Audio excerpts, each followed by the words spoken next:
Welcome to the Infowars Nightly News. I'm David Knight. It's Wednesday, February the 13th, 2013. Now, tonight's top story is the Waco-style conclusion to the Chris Dorner manhunt.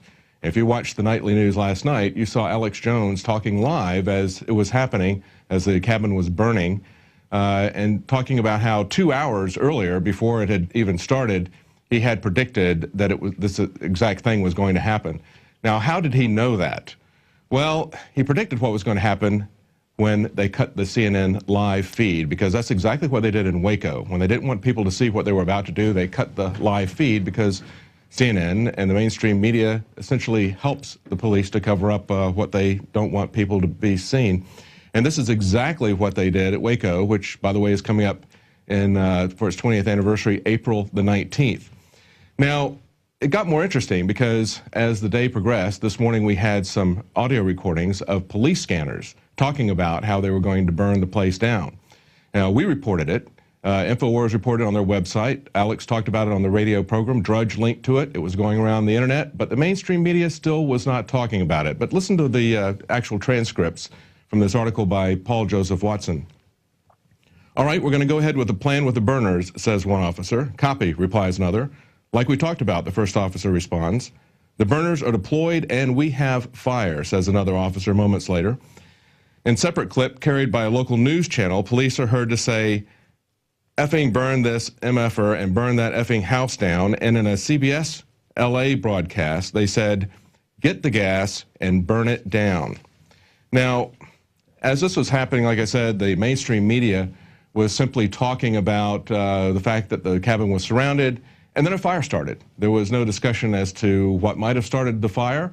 There certainly wasn't any fingers pointed at the police for perhaps doing it deliberately. None of that was being talked about. As a matter of fact, it got even worse as the police scanner audio started circulating and getting wider and wider coverage. In the afternoon, CNN had a commentator on, and they talked about the tape without actually playing the quotes, because the quotes are pretty explicit. And it was dismissed as being bravado. Well, it wasn't, actually. A lot of things have changed since Waco as far as the media is concerned. We now have an alternative media that helps to get the truth out. When Waco happened, the internet was in its infancy, and radio was in its infancy. Now those things, we have a pretty large network, pretty large footprint, and we can kind of go head-to-head with the mainstream media. But take a look at really what we've learned from this Chris Dorner manhunt. There's a couple of things to me that stand out. Number one is due process is essentially dead if the police don't want to bother with it. That's what we saw with this manhunt, basically with no apologies, no explanation, and probably with no investigation. If they want to, they can just act as judge, jury, and executioner. The other thing is we have an armed, militarized police that feel like they are allowed to threaten and even shoot the public if they feel threatened themselves. This is probably the most alarming thing to come out of this story, was how the police were shooting up vehicles that didn't even match the description of the suspect's vehicles, shot people who in no way, shape, or form looked like the suspect, women who were delivering papers, that sort of thing. Again, no apologies, no outrage at this kind of behavior, just matter-of-factly it happened. And then we also see how the mainstream media has been complicit in all this, not only in covering up the initial setting of the fires, but then basically remaining silent about it as the story spread, and then even trying to kind of explain it away. And they're now spinning any criticism of the police actions and, in terms of burning down this cabin, they're now spinning that as support for Chris Dorner. And let me make this perfectly clear. I don't support, and no one here does, support the actions of Chris Dorner. His actions were inexcusable and reprehensible, but that in no way justifies a kind of vigilantism that we've seen from the LA Police Department. As a matter of fact, police departments all the way across California. They have to take a higher road. They have to stay within the law. They have to be above reproach in the way that they handle things, and they have acted recklessly and carelessly as they were in fear for their lives. Now, to get an idea as to how far the media will take this kind of action, let's take a look at an article from Melissa Melton. She asked, how many wallets with ID cards in them did Dorner own? his wallet has kind of taken on a traveling gnome status. Initially, The Guardian said that they had found his wallet inside the burned cabin. In the headlines, they said, in the body of the story, they said his wallet was found beside charred human remains. Now, the question is, if it was so intense in the cabin to burn it completely down and to char the human remains, how would they find his wallet intact? And why would it be beside his remains? Why would it be out of his wallet, out of his pants?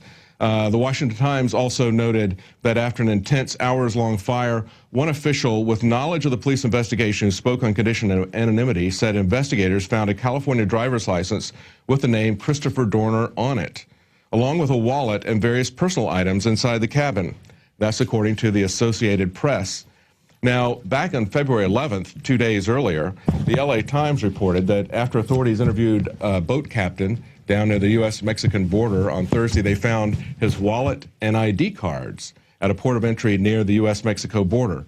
Fox News also reported the same thing, that his wallet had been found near the border along with other ID papers. And if that isn't strange enough, a San Diego paper that also reported the border incident then said that a shuttle bus driver turned over Dorner's wallet and LAPD police badge and photo ID to the San Diego police after a passerby found them near Lindenberg Field. So, I mean, it's amazing that no matter how preposterous the stories are, the mainstream media never fact checks anything. They don't look at the contradictions inherent in finding his wallet in 3 different places. They never questioned the idea that his wallet could survive a fire like it was made out of some kind of black box material. They never questioned any of this. They just dutifully report whatever they're told, like a press release from the police. Now, in some different kind of incompetence we've got here, the TSA breaks a world-renowned cellist's $20,000 bow. The fellow said, my bow must have been moved out of its cover. The artist is Alban Gerhardt, a German musician. He said in an interview, instead of putting it back in, they just slammed the case shut and broke the bow that way over the bridge. Now, this is a rare bow that was made by 19th century German bow maker Heinrich Knopf, and it was possibly damaged beyond repair. Had an estimated value of $20,000. The TSA's response was, it's truly a shame about Mr. Gerhardt's bow. Well, actually, it is a shame that we have a TSA that feels that they can do that and are just as unaccountable to those types of actions as the LA police feel that they are. Now, if you saw the State of the Union address last night, you saw Obama call for indoctrinating children at an earlier age. That's essentially what he was calling for when he said he wanted to allow everyone to have access to government-provided and subsidized preschool from the age of 3 up. During his State of the Union address last night, Obama called for universal preschool education to ensure that all 4-year-olds have access to quality preschool, according to ABC News. Now, Michael Tennant wrote, the objective is clearly to get as many children into the clutches of the state educational system as early as possible. Even though the government admits that Head Start is a dismal failure with only a few exceptions, teacher and classroom characteristics did not differ significantly between children in the Head Start group and those in the control group. And this is in a study in 2010. And I would finish with a quote from the article here. Karen DeCoster says, the confinement of children on the part of authoritarian figures who demand mandatory attendance illustrates how the federal public school system has become a security garrison with satellite detainment facilities. Moreover, yanking children from their parents and assimilating them into dumbed-down, draconian learning pools based on age, collectivizing their learning experience in a quasi-prison environment has not worked, and it will never be ideal for the vast majority of the children. Well, that has always, though, been the purpose of government schools. And we have an interview later on in this news report with someone who talks about what's happening here in the state of Texas with some new curriculum experiments. It has always been the purpose of government to get children as early as possible to separate them from their families and from their families' values. We saw it happen with Indians and the reservation system. They took them away from their parents and sent them away to be schooled in Western schools across the country. We've seen it in the writings of the people who founded the educational system in America, John Dewey and horseman, and we've also seen it as early as Plato's Republic, and we'll talk about all that in our interview coming up. Well, our quote for the night is from James Madison, one of the founders of our country, and he recognized, as most of the other founders did, the importance of history and the human nature.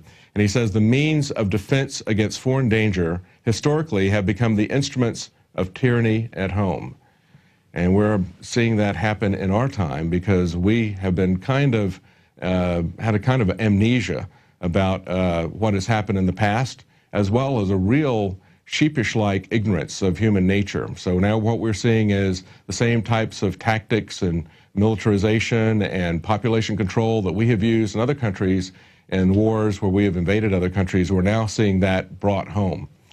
Well, we'll be right back after the break. We've got an interview, like I said, with Ginger Russell, and she's going to tell us what's happening in Texas, but it has implications for people across the country.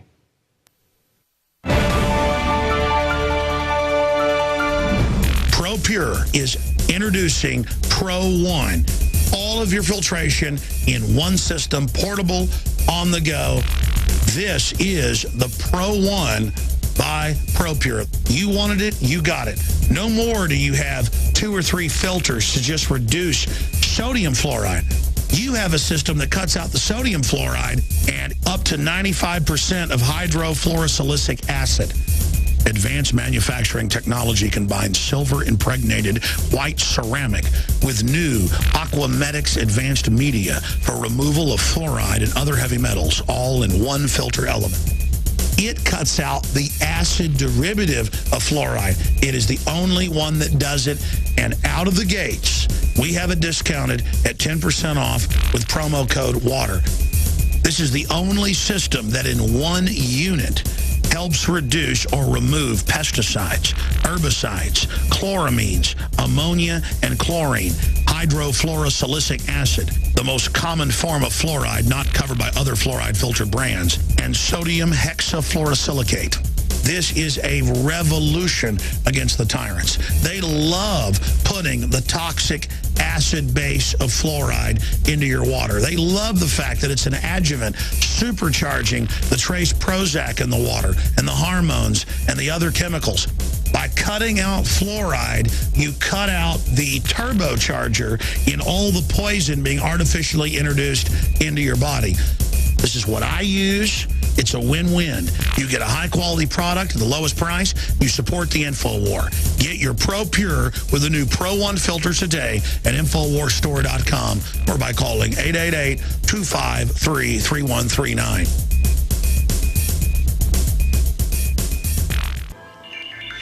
Alex Jones here with a message that could revolutionize health in this country. Going back about 1.5 years ago, I began to learn about the incredible health effects of longevity products. Aaron Dykes lost 92 pounds. We're going to show you some before and afters. Aaron, break down what happened, your story. I've worked really hard with diet and exercise to try to lose weight, but I just didn't get the results. It just didn't happen. Then I saw what you were doing with InfoWarsTeam.com. I wasn't even trying to lose weight, but I got it because I wanted to feel better energy. I wanted that nutrition. Didn't even understand how that could kickstart my own weight loss goals, but the products did that for me. I found myself suddenly losing weight, more energetic, wanting to exercise, wanting to eat the right foods. And they don't even advertise it as weight loss. I want to challenge our radio listeners to go to InfoWarsTeam.com. Sign up as a distributor and get wholesale pricing discounts at InfoWarsTeam.com.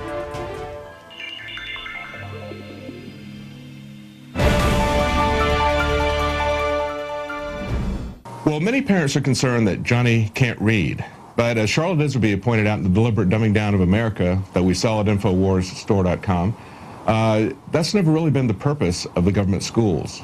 The real purpose of government schools has been social engineering. Now, we have something here in Texas called C-Scope, and we've got someone who knows all about it, has been following this and exposing it. Her name is Ginger Russell. And although this is essentially a state story, I think this is something that's going to have implications nationwide. Ginger, welcome. Hi, thank you for having me. Thanks for coming. Tell us a little bit about this. Now, this is in about 80% of the schools in Texas. Tell us what you find troubling about C-Scope. Well, roughly between 70 and 80%. What initiated me of the controversy was my mother's a science author. She's written over 50-plus books, and she retired, and she was trying to tutor some children in a local school district in Marlin Independent School District in Texas.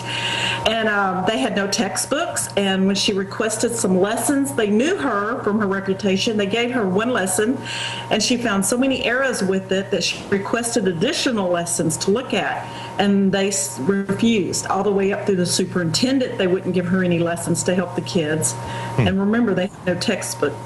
And she requested at the Education Service Center in Waco, which is Region 12, they would not give her textbook. Would not give her any lessons. And they know her. She's done workshops for them.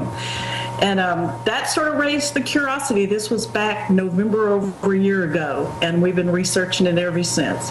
Now, that's kind of interesting because Texas is one of the largest markets of school textbooks, second only to California. And they have a lot of influence on the kind of textbooks that are sold nationally, those two markets, California and Texas. So it's kind of strange that they wouldn't have any textbooks. Why would they get rid of the textbooks? Well, that's a good question. Initially, a lot of the smaller districts elected, because this isn't a cheap product. You lease it at the minimum $7 per kid per year. And a lot of school districts, especially the smaller ones who don't have the funds, would elect to just use it and no textbooks. And it was pushed for that. They pushed that originally. Now C-Scope, basically the directors, they will not take responsibility for anything. They totally will say it's up to the local school district whether they purchase any material or not to go along with the C-Scope. The online curriculum is what it is. Mm-hmm. Now, there were some other issues too, weren't there, when it first came out? Didn't they have non-disclosure agreements from teachers and that sort of thing that got people kind of concerned about the secrecy involved in it? Or? Exactly. Well, when they would not release the lessons to my mother, and I started tweeting and Facebooking about it. Parents were contacting me and saying they could not get the lessons for their children. We have one dentist out of Beaumont, David Stovall, and they would not let him get the lesson content. So he took his kids out of public school. And just due to the secrecy and the lack of transparency, and also making the teachers sign a non-disclosure statement that they wouldn't release the contents and that they would not say anything negative about C-Scope. It was almost like the days of Hitler. They just control the teachers. And it's a control the teachers, eliminate the parents, and indoctrinate the students. That's what C-Scope is all about. Right. Yeah, that raises a lot of red flags, but they don't want anybody to see it. But now we have seen some of these lessons. Tell us some of the things that you have seen in it that parents would probably object to. Well, my initial finding was last year. It was a PowerPoint presentation on Islam, and it gave the 5 pillars. It gave verses of the Quran.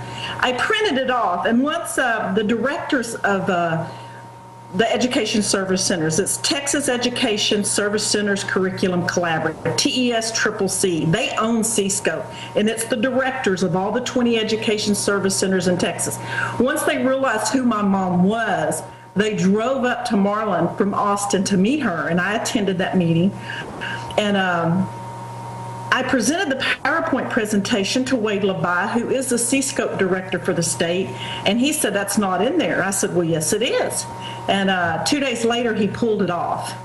And that's sort of the way it's been going. That was my initial finding. The lesson that went along with that PowerPoint actually instructs the students, and I still have a copy of it, to hand out the verses of the Quran to the students and to go over it. I have found lessons on the Boston Tea Party being a terrorist act. Mm-hmm. Let's talk about that one a little bit, because I saw that on your website. Okay. And that's kind of interesting. Tell us a little bit about that. Well, it was a lesson last year also that they've since pulled off.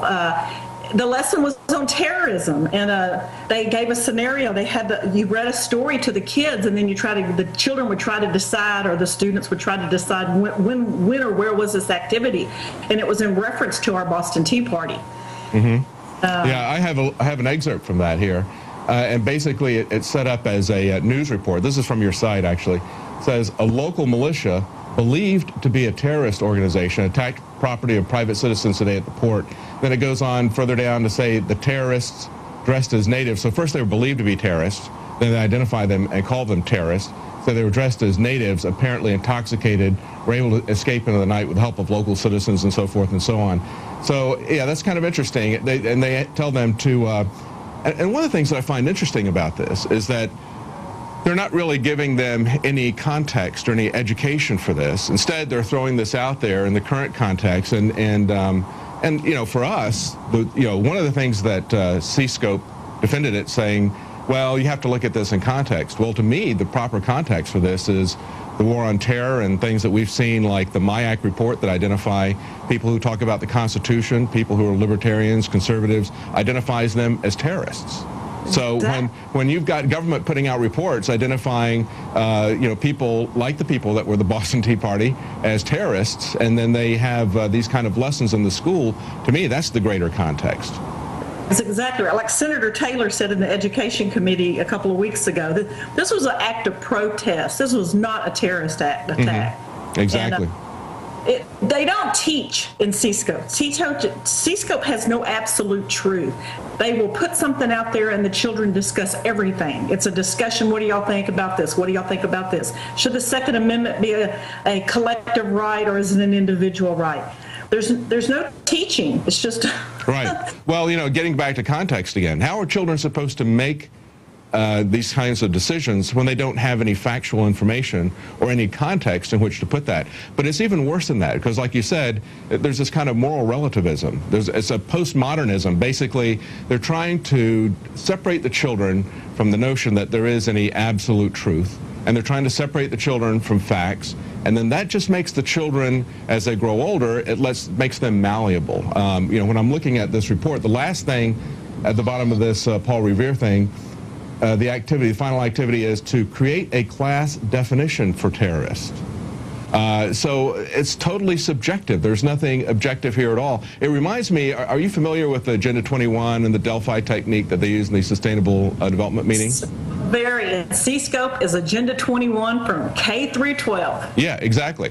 And just like they go into these sustainable meetings and they invite the public into these sustainable meetings and say, we're going to discuss, what we as a community could do to make things sustainable or whatever. But they've already got their answers that they want. And they sit there with this phony discussion, manipulating the discussion so that once it's finished, everybody feels like they came up with the definition, and they didn't come up with a definition at all. It was something that was already pre-decided, pre-arranged, and everybody was manipulated into it. Something called the Delphi technique that was created by the Rand Corporation. Exactly. And matter of fact, our schools are doing that now in Texas. I went to Anderson ISD. There's this new vision thing that the Texas schools are doing, which C-Scope's all tied into it. And it was the Delphi technique at Anderson ISD Independent School District. They had a community meeting, and it was I've been to them before, so I knew what I was going to walk in on. And sure enough, that's what it was. And well, what is it that you? I'm sorry. What is it you have people doing now? You have some kind of a call to action here in Texas. What are you trying to get parents to do? Well, right now we're still staying. Steve Toth, House Representative Steve Toth, a new freshman, a great guy. He has got House Bill 760 that will put C-Scope underneath the review of the State Board of Education, and we're pushing for our House representatives to do that. We're also asking Senator Patrick to please help us get through that. I mean, get that through, I think, through the committee, through the Education Committee. And informing parents. I started this out as just my mom and I, and just through over a year's worth of time and through meetings and social media, we've been able to get the word out. And have I been attacked by the left? Oh, yeah. Well, I guess one of the things that I find disturbing about it is that, this is something that, because it is set up to help people with tests, it looks like it's something that, whenever you promote something as helping students pass a test, as a way to manipulate the curriculum, not only for the government schools, but also for private schools and even homeschoolers. Do you see that happening? I don't see it so much with the homeschool, and I was fortunate enough to homeschool my two children, which are grown now, but I have noticed that some of the private schools have bought this, some of the Christian schools, but I really think that they bought it innocently because the education service centers are pushing it as this wonderful thing that meets with the Texas TEKS, and I think some of them have purchased it on accident, and as long with a few public schools, but not very many. Some of the superintendents are in on this. I haven't quite figured out how, but they are. And, well, as you mentioned, you homeschooled your children. I homeschooled my children. One of the reasons we did that was because we were aware that from the very early foundations of government education in this country, with John Dewey and Horace Mann and people like that, they were very clearly stated that it was about social engineering. And if you go all the way back to Plato's Republic, it was all about having compulsory tax-funded schools so the government could educate and control the children. We even see this with Obama's push last night in his State of the Union, where he's wanting to get more children into grades 3 and 4. Preschool, or I should say, at the age of 3 and 4. So, it's the sort of thing where they don't come at you initially necessarily as a mandate, and they're not mandating this for private schools, but there's this incentive, there's this carrot and the stick. You want your children to do well in the standardized tests, and of course the standardized tests are going to be set up for whatever this curriculum is that they're pushing. So it's an instrument of control that goes out there, and they offer this preschool to parents who are having difficulty providing child care because they're struggling economically. So they put them in this, and that gives them control of the children at a very early age. It's something very insidious. Yeah. I know. I went to a meeting on Monday night in Huntsville, and they mentioned that they have a school there strictly for 3 and 4-year-olds. I'm like, are we running a government daycare now at all of our school districts? Right. Well, if you go back, Plato wanted. He wanted to destroy the family, and he wanted women as well as children to be community property because he wanted everyone to see the government as their father or as their uncle, right? So, this is where I think a lot of the attacks on the family, which are coming through curricula like this, that you see is postmodern, is anti-family, is anti-Christianity. So you see this type of stuff trying to tear down any moral absolutes, trying to tear down any family connections that people have, making everyone essentially a ward of the state, a dependent of the state. It's a very serious thing. So.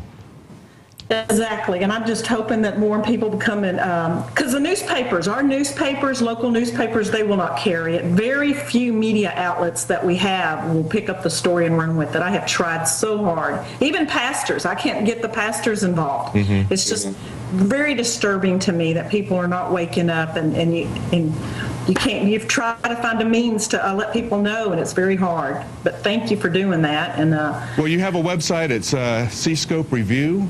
Is that .com? That's .com, correct? TXCScopeReview.com. Mm-hmm. And what is your other website? You have two. RedHotConservative.com. Good. Well, I would suggest people go there, get more information about C-Scope and see what's happening in their schools. Parents need to be involved, but they also need to realize that the government is not really all that interested in their involvement and not very welcoming to that involvement. So, people need to understand what the whole purpose of government education is and consider whether they want to try to get their kids into a private school or homeschool them or something to get them out of that environment. This is something that affects Texas. It's very widespread in Texas. And because Texas is one of these bellwether states as far as curriculum goes, this is something that could affect people nationwide. Yeah, and I just have one more thing to say. We have two representatives on the State Board of Education, Thomas Ratliff and Patricia Hardy. They ran on a Republican ticket. They are totally for C-Scope and this Marxist curriculum. Don't let the R in front of their name fool you. Well, yeah, we see that over and over again. Yes, well, thank you for staying on this and for educating people. And again, if anybody wants to get some more information about that, that's TXCScope Review. The correct.com. Right. Thank you very much, Ginger. Thank you. Have a day. Blessed day. You too. Bye-bye. Well, as I said at the beginning, we do have a book from Charlotte Iserby, an insider with the Department of Education, The Deliberate Dumbing Down of America. If you want to know more about this topic, she explores it in a great deal of depth. And you can also pair that with an excellent documentary about schools called Indoctrination. So you get that two-pack. It's something, if you have children in school or you care about the state of this country, you owe it to yourself and to others to know what's going on with government schools. It's not about education, it's about indoctrination. Always has been, always will be. Going all the way back to Plato, but it is explicitly talked about by the founders of American education, Horace Mann, Thomas Dewey. They laid it out there for you. If you do the investigation, you'll understand what it's about. Well, that's it for our news broadcast tonight, but coming up after the credits, we have a special report from Alex where he explores evidence of us living in a computer simulation or something like that, what I would call intelligent design. So that's coming up right after the credits. Stay tuned.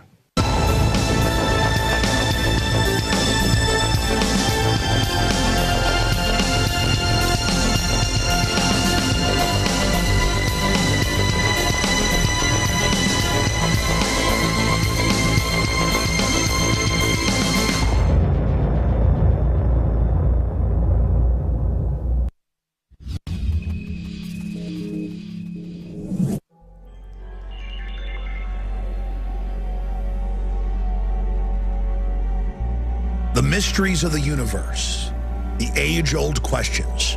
Where did humankind come from? What is our ultimate destiny? The answers to these fundamental questions are hiding in plain view. We came from the universe. We came from all that is creation. We are part of the universe. We come out of this creation. The answer to the question of our existence is wonderment. The planet Earth is home to our species, orbiting a standard sun, 2/3 of the way out on the spiral arm of the Milky Way galaxy. Here you see a super galaxy, a cluster of galaxies. Each one of these a galaxy on its own. Hundreds of billions photographed by Hubble. And Hubble isn't even getting out of our backyard. We are in the middle of wonderment, the middle of incredible creation. Humanity has not even dreamed or the mind imagined the potential of our species. People say they want to travel to space as if it's some distant place when we are part of the universe, living on an incredibly rich and gorgeous planet. In the middle of a universe with hundreds and hundreds of billions of photographed galaxies, themselves containing hundreds of billions of stars and planetary systems very similar to our own. Our planet is like a grain of sand at an endless beach.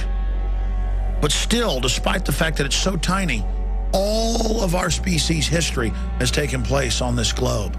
All the kings, all the tyrants, the heroes, the families, the little children, the discoveries, the passions that were felt. All of those experiences have taken place here on this planet. And though our individual lives are finite, we are connected to our ancestors and their discoveries, their triumphs, their misfortunes. And we reach forward into the future towards our future progeny. And as long as our species is not destroyed, we truly live forever. Of the countless species that have swum in the Earth's seas, flown in the sky, crawled across the plains, humanity is undoubtedly superior to them all. But that doesn't mean that we'll always be here. Hundreds of thousands of species have lived on this planet, sometimes for millions of years before their species disappears, often suddenly. All we're left with is their fossils, snapshots, shadows of what they were. Look at this fantastic fossilized dinosaur skull. Was it the inspiration for the space jockey in Prometheus? Truth is stranger than fiction. All of the thousands and thousands of fantastic species, humanity needs to understand that our existence is just as fragile. Scientists hotly debate whether it was a meteorite, a comet, or other outside threat that destroyed the dinosaurs. With humans, our main threat is ourselves. We've had the power to do it for more than 60 years. And every day we see different scientific installations having disasters. We are the equivalent of gods to Stone Age men. And we can't afford to make the mistakes they made because we will destroy ourselves with the technologies that we have developed. So far in our history, technology has been neutral. It is a promising tool that could allow us to grasp an infinite future. But at this time, the entire development of these systems is in the hands of the globalist, super predators who have a lustful disdain and hate for humanity. Globalist social engineers openly talk about the population of the planet like we're little animals in petri dishes to be manipulated, to be controlled, to be tested upon. Foster children and U.S. military personnel have had chemicals, biologicals, and radiologicals tested on them for more than 60 years because the elite believe that they're nothing but unconscious animals. I'm asking humanity to realize that a very small group of inbred, unhappy, twisted, and wicked people have seized control of human development and are attempting to establish a total control system of technocratic surveillance and dehumanization. It is now that we must begin to struggle against their bureaucracy, fighting their 1984 system with liberty and freedom and enlightenment and truth until the levers of technological development are leveraged from the hands of the globalist, humanity has a very dark future. The real threats facing humanity are not the fake environmental threats that Al Gore and the UN bring you. They are unchecked cross-species genetic engineering. Tens of thousands of biotech companies, universities, and governments randomly splicing viruses, bacteria from plants and animals, and then injecting them into other animals. This is already giving rise to mutated viruses and bacteria and a irrevocable vandalization of the genetic code of the planet. High-tech chemical and, most importantly, biological weapons development. Unchecked nanotech, the artificial creation of black holes, antimatter weapons that the Air Force admits they've developed, and new viral vaccines coming out that re-engineer the brain by attacking certain ganglion systems so that you can no longer feel emotions. We've seen one of the biggest mutual funds, Fidelity Investments, come out and talk about synthetic biology. Within 50 years, we may have invented more organisms in the lab than we've identified in nature. It's synthetic biology, and it could be the defining technology of the 21st century. And how within just a few years, they're going to overwrite every major life form on this planet without asking you. That's 1 trillion times what Monsanto does, planting their crops next to yours. Their crops then infect your crops, and they come and charge you with copyright infringement when they polluted your property. All of this is being rolled out now. We are under a massive and sustained offensive by the technocratic psychopath guild known as the New World Order to fully dominate and wipe out most of humanity so they can control the next phase of our development.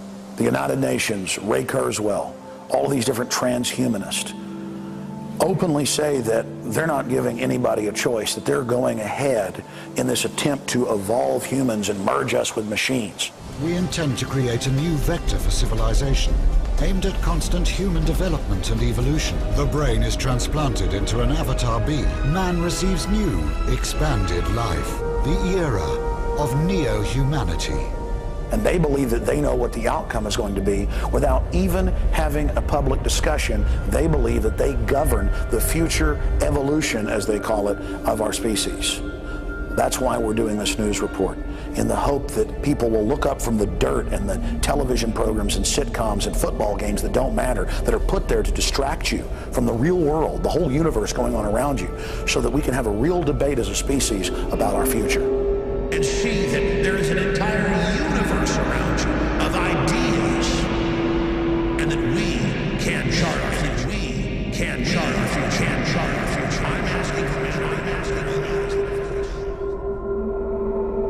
If we don't respect our species, if we forget our ancestors and the lessons they taught us, and if we don't learn from the struggles they went through, we're not going to survive as a species.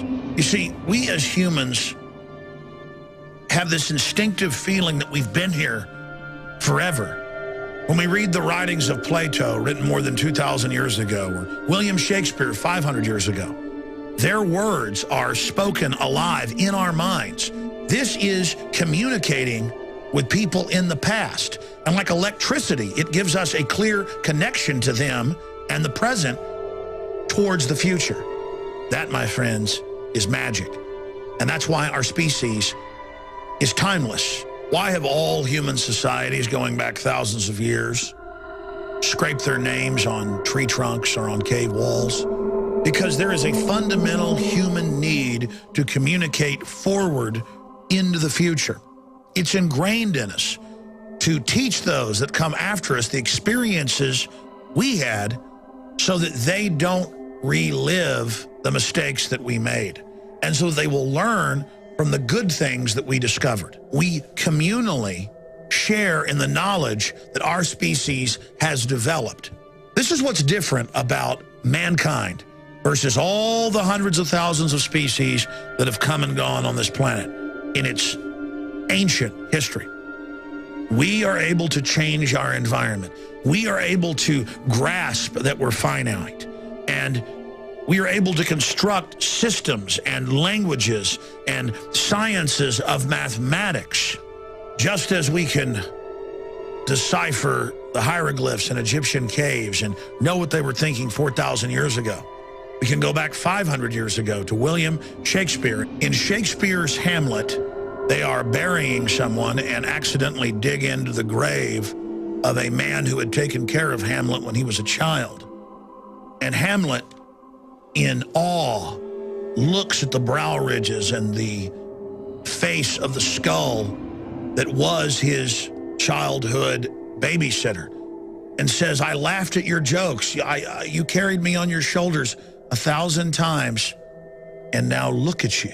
You're nothing but a skull. How could it be? You were there full of life and everything, and you're gone. You're gone forever. But he's not really gone forever, because just as William Shakespeare's words continue on, your knowledge, discoveries you make are passed on. That's what's so amazing about humanity. We can argue all day if there's life after death. But I know one thing, we're alive and sentient right now. And ideas that we develop, art that we create, lives on forever. And even if you don't believe in God, look at the beauty and the majesty of the universe. The universe doesn't make junk. And so don't ever think you're garbage. Don't ever let the system make you feel insecure and hollow inside, hoping that you never advance in your hierarchy of needs. They want to keep you stunted while they live and we sleep. While they are conscious, while we are in a dream state. The planet's social engineers openly talk about us as animals, and they see the society they've constructed as an artificial habitat meant to keep us from ever discovering the wider, real world. It's time to really get outside the box. It's time to realize the wonder that's all around you. If we go back to the Greek philosopher more than 2,000 years ago, Plato, he wrote an allegory or an analogy of people chained inside a cave. Their only reality is images dancing on a wall, a puppet show in front of a fire. And one of them is able to break out and go up to the surface and sees deer and the sun and the moon and the whole world and tries to come back and warn people. And they say, hey, shut up. We've got a lot invested in this mirage. We want the mirage, not the real thing out there. It is our job to try to break people out of this matrix and to see how incredible and magical this universe and this world is. And to realize that we have value. We're special. What do we see through the controlled corporate media? That humanity's a disease, that the world would be better off without us. Too many kids are what's making the planet worse. Human beings are a disease, a cancer of this planet. It looks like you've got a case of the humans. Bad humans. They multiply over 300,000 a day, consuming anything that crosses their path. The establishment is preparing us with a psychological race consciousness memory that we're trash and that we're bad and that we shouldn't have a survival instinct. Earth is just the start. Who knows what's next? They are openly preparing to release biological weapons to reduce the population. This is the real development, not sitcoms on television. The real world is going on around you while you're turning your life over to a television that is literally programming you. Think about what the social engineers feed us. Every television ad, every big blockbuster film has messages crammed into it. You have men going and fantasizing that only Batman or the Incredible Hulk could defeat threats, not the average person. That sports icons are all that matters. And that we're all basically garbage and only this Madison Avenue Hollywood system matters, when it is only a tiny part of the overall spectrum of life going on this planet. And it's a facsimile. It's a prosthesis. It's a fake. It's a fraud. Consciousness is unspeakably incredible. The real world is an infinity more valuable and fulfilling than the fraud that is mainline television and all of these films and this dumbed-down culture that seeks to keep you shuttered inside the cave, to make you feel small and to make you feel like you need the images they project on the wall more than you need the real world waiting right up those steps on the surface. And even when you make it to the surface out of the cave, you're only here on this planet, and outside of it is the larger cave. and still more. You must leave one box and then leave another and still leave another. This is the human experience. This is the electric magic and the wonderment of consciousness and being awake. The doors to the universe and the things we can't even imagine are standing open to us. Don't let their false paradigms and false roadmaps be injected like viruses into your mind. The dreams of your ancestors, the dreams of the universe, the dreams of everything wholesome and good flows like living water out of the space-time continuum. Beauty is all around us. The wind in the trees in the summer, the sunrise, moonset, the ocean, seagulls. When you were a child spraying a water hose up into the sky and looking at the droplets like they were jewels in the air. Your children, your grandmother, your grandfather, feeling that first gust of autumn wind on your cheeks, looking up and seeing the stars at night. Everything is a miracle. The fact that you can recognize beauty, the fact that you know when something is wholesome and good, shows that you recognize what is beautiful and wholesome in the universe. You resonate with the good. You recoil from the bad. And because the bad seizes control of the power structures so that it can unnaturally thrive and operate, you pull back saying, ooh, I don't want to go there. I don't want to resist them. But by doing that, you turn the world and the universe over to evil. We cannot allow the planet Earth to become a beachhead of the satanic forces that have bred here. For every action, there's an equal and opposite reaction. And there is incredible beauty and creation and power and mission and destiny on this planet. This is an amazing place. And that's why the forces of evil are here as well. And we are in a struggle, not just for this planet, but in the universe around us. Think how far humanity has come in the last 6,000 years. Think of where we could go. As the Bible says, the ear has not heard, the eye has not seen what is in store for us. We are at the jump point for our civilization, for our species. Everything we do now will govern the future of human development forever. Humanity is only in an embryonic phase now. If we're able to continue our development, we are made in the image of the creator of the universe. We are creators. We are powerful. But now we've got to face the predators of our own species and the computers we've created in the final battle to decide if humanity will move to the next level, a Type 1 civilization. And what is a Type 1 civilization? A Type 1 civilization can survive even if its home world is destroyed. That should be the prime goal of Homo sapiens sapien. What do you think your ancestors, if they could look into our dimension and our time today, would want? They would want us to survive and thrive and move into the future. That's all past generations wanted, was for their children and progeny and their clan to live. That's the basic human imperative. And to do that, you've got to develop technologies, you've got to be passionate, you've got to be truthful, you've got to build, you've got to be strong. That is the launch pad for the next level of human development. So that's the question. Will we become extinct like so many other species? We can go to space, we can create computers, we can theorize quantum mechanics, Picasso, Beethoven. Can we take control of our destiny? Can we have a species-wide debate about our system? Or is death of humankind all that's waiting in our future? That decision, to a great extent, depends on you. So the ball is in your court.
no explanation and probably with no investigation.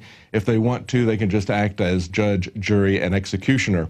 The other thing is we have an armed, militarized police that feel like they are allowed to threaten and even shoot the public if they feel threatened themselves.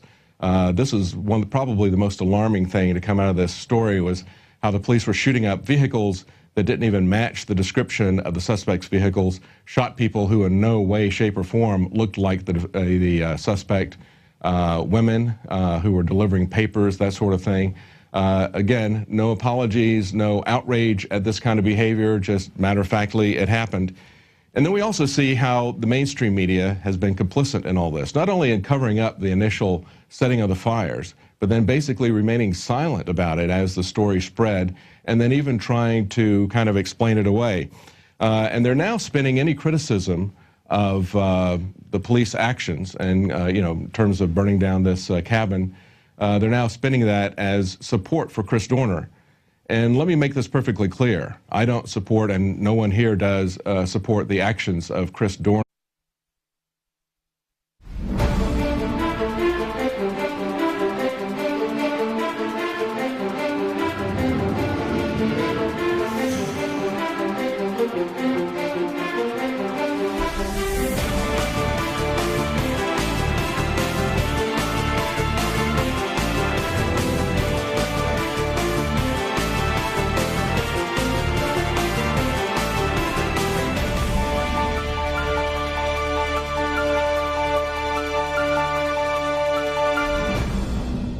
Welcome to the Infowars Nightly News. I'm David Knight. It's Wednesday, February the 13th, 2013. Now, tonight's top story is the Waco-style conclusion to the Chris Dorner manhunt. If you watched the nightly news last night, you saw Alex Jones talking live as it was happening, as the cabin was burning, and talking about how 2 hours earlier, before it had even started, he had predicted that this exact thing was going to happen. Now, how did he know that? Well, he predicted what was going to happen when they cut the CNN live feed, because that's exactly what they did in Waco. When they didn't want people to see what they were about to do, they cut the fact that the cabin was surrounded, and then a fire started. There was no discussion as to what might have started the fire. There certainly wasn't any fingers pointed at the police for perhaps doing it deliberately. None of that was being talked about. As a matter of fact, it got even worse. As the police scanner audio started circulating and getting wider and wider coverage, in the afternoon, CNN had a commentator on, and they talked about the tape without actually playing the quotes, because the quotes are pretty explicit. And it was dismissed as being bravado. Well, it wasn't, actually. A lot of things have changed since Waco as far as the media is concerned. We now have an alternative media that helps to get the truth out. When Waco happened, the internet was in its infancy, and radio was in its infancy. Now those things, we have a pretty large network, pretty large footprint, and we can kind of go head-to-head with the mainstream media. But take a look at really what we've learned from this Chris Dorner manhunt. There's a couple of things to me that stand out. Number one is due process is essentially dead if the police don't want to bother with it. That's what we saw with this manhunt, basically with no apologies, the live feed, because CNN and the mainstream media essentially helps the police to cover up what they don't want people to be seen. And this is exactly what they did at Waco, which, by the way, is coming up for its 20th anniversary, April the 19th. Now, it got more interesting because as the day progressed, this morning we had some audio recordings of police scanners talking about how they were going to burn the place down. Now, we reported it. Infowars reported on their website. Alex talked about it on the radio program. Drudge linked to it. It was going around the internet, but the mainstream media still was not talking about it. But listen to the actual transcripts from this article by Paul Joseph Watson. All right, we're going to go ahead with the plan with the burners, says one officer. Copy, replies another. Like we talked about, the first officer responds. The burners are deployed and we have fire, says another officer moments later. In separate clip carried by a local news channel, police are heard to say, effing burn this MFer and burn that effing house down. And in a CBS LA broadcast, they said, get the gas and burn it down. Now, as this was happening, like I said, the mainstream media was simply talking about his actions were inexcusable and reprehensible. But that in no way justifies the kind of vigilantism that we've seen from the LA Police Department. As a matter of fact, police departments all the way across California, they have to take a higher road. They have to stay within the law. They have to be above reproach in the way that they handle things, and they have acted recklessly and carelessly as they were in fear for their lives. Now, to get an idea as to how far the media will take this kind of action, let's take a look at an article from Melissa Melton. She asked, how many wallets with ID cards in them did Dorner own? His wallet has kind of taken on a traveling gnome status.